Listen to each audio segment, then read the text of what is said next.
The laboratory. Mia's father had a laboratory, but she had no idea what was in it. Her dad always closed and locked the door when he went in. She knew that he used it to do projects for work. He never told Mia what these projects were. One night, Mia approached the door to the laboratory.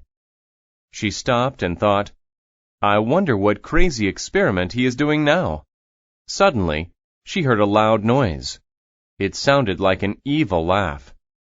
The noise scared her, so she walked quickly back to her room. The next night, her friend Liz came to her house. When Liz arrived, Mia told her about the night before. "Oh, it was terrible," she said. "Why don't we see what is in there?" Liz asked. "It will be a fun adventure."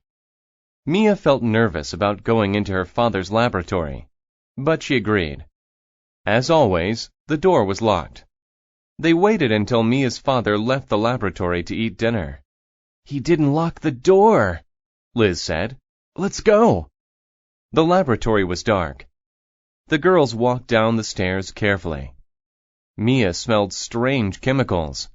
What terrible thing was her father creating?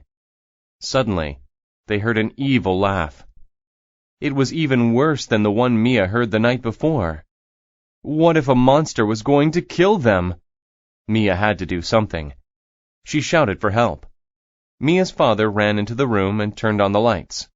"Oh no," he said. "You must have learned my secret." "Your monster tried to kill us," Mia said. "Monster?" he asked. "You mean this?" He had a pretty doll in his hands. The doll laughed. The laugh didn't sound so evil anymore. "I made this for your birthday. I wanted to give it to you then, but you can have it now.